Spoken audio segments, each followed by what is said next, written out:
Hi అండి. ఎలా ఉన్నారు అందరూ? బాగున్నారని ఆశిస్తున్నాను. ఈరోజు దేవీ నవరాత్రులు 5వ రోజుకి చేరుకున్నామండి. ఈరోజు శ్రీ మహాలక్ష్మి దేవిని పూజించుకుంటామండి. ఈరోజు అమ్మవారిని నిండు గులాబీ రంగు బ్లౌజ్‌తో అలంకరించానండి. అమ్మవారికి ఏ రంగు చీర కడుతున్నానో నేను కూడా అదే రంగు చీర కట్టుకొని ప్రతిరోజు పూజ చేసుకుంటున్నానండి. ఈరోజు అమ్మవారికి నైవేద్యంగా క్షీరాన్నం వండుకున్నాను. కొంతమంది అమ్మవారికి పూర్ణం బూరెలు, రవ్వ కేసరి, క్షీరాన్నం నైవేద్యంగా నివేదిస్తారు. ఒక్కొక్క ప్లేస్‌లో ఒక్కొక్క రకంగా అమ్మవారికి నైవేద్యాలు మరియు అమ్మవారికి అవతారాలు ఉంటాయండి.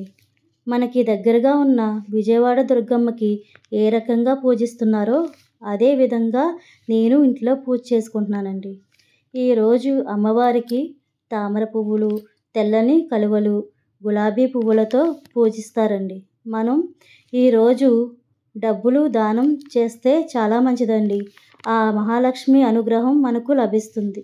కొంతమంది ఈ 11 రోజులు పూజ చేసుకోలేని వాళ్ళు, ఏదైనా అడ్డు వచ్చి ఆపాలనుకుంటున్న వారు 3 రోజులు కానీ, 5 రోజులు కానీ పూజ చేసుకుని పీఠం తీసేయాలి అని అనుకుంటే ఈ రోజు వరకు పూజ చేసుకుని పొద్దున్న, సాయంత్రం పూజ చేసి శనివారం పీఠాన్ని కదిలించేస్తారు. ఆ రోజు మంగళవారం, శుక్రవారం కానీ వస్తే తీయకూడదండి. నిన్న పూజకి సంబంధించిన పవిత్ర నిర్మాల్యాన్ని, పూజా సామాగ్రిని అన్నింటినీ తీసేశానండి. ఆ ప్లేస్ మొత్తం దేవుడి ఫోటోని కానీ, లక్ష్మీ గణపతి కాయిను కదలకుండా ఆ ప్లేస్ని శుభ్రం చేసుకున్నానండి. నేను దేవుడి ఫోటోని ఇంకా లక్ష్మీ కాయిన్ని ఈ 5 రోజుల నుంచి కదలనివ్వకుండా చూసుకున్నానండి. ముందుగా పూలతో దేవుడి ఫోటోకి పువ్వుల్ని అలంకరించుకున్నానండి. వినాయకుడికి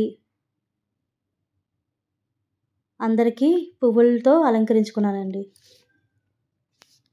తర్వాత పూజా సామాగ్రిని అన్నీ క్లీన్ చేసి తెచ్చుకున్నానండి. ఈరోజు కామాక్షి దీపం తీయలేదండి. ఎందుకంటే శుక్రవారం కనుక క్లాత్తో శుభ్రం చేసుకుని ఉంచుకున్నానండి. ముందుగా చవాదిని చల్లుకున్నాను.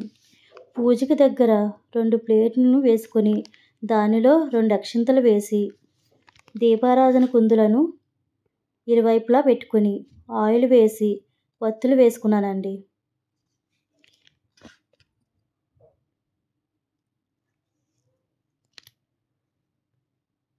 కామాక్షి దీపానికి కూడా బొట్లు పెట్టుకొని ఆయిల్ వేసి ఒత్తు వేసుకుని రెడీగా ఉంచుకున్నానండి.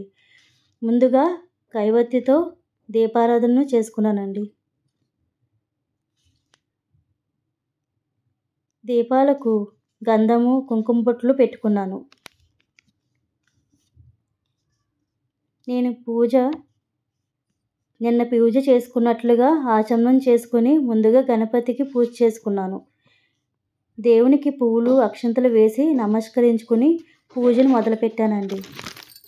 నిన్న చేసినట్లుగా కలశారాధన, ధ్యానం, ఆవాహనం, ఆసనం, అర్ఘ్యం, ఆచమనీయం, అభిషేకం అవన్నీ వేసి యజ్ఞోపవీతాలు, వస్త్రాలు, ధూపం, దీపం, నైవేద్యంతో ఈ 16 షోడోపచారాలతో గణపతి పూజను చేసుకున్నానండి.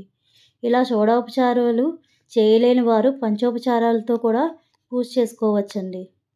తర్వాత నీరాజనం ఇచ్చి మంత్రపుష్పం సమర్పించి గణపతిని పూజను ముగించుకున్నానండి.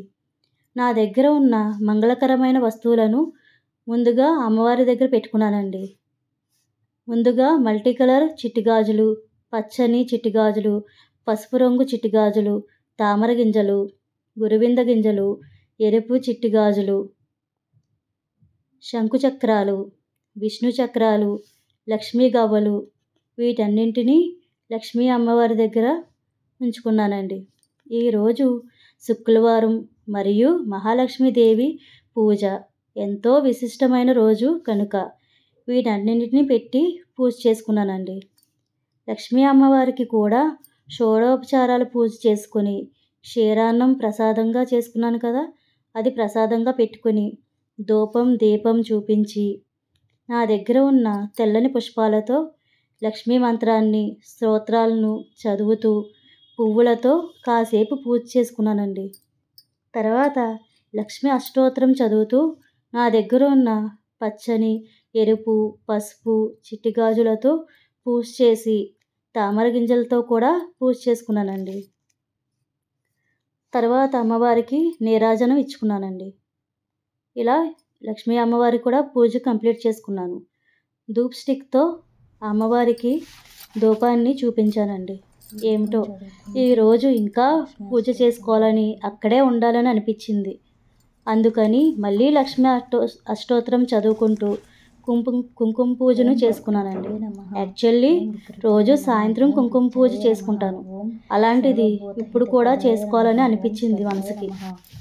మనం మహాలక్ష్మి పూజను చేసుకోవడం వల్ల ఆర్థిక సమస్యలు, పిల్లల చదువులు, భర్త ఆరోగ్యం, బాధలు తొలగిపోతాయండి. ముఖ్యంగా మనసుకు ప్రశాంతత లభిస్తుందండి.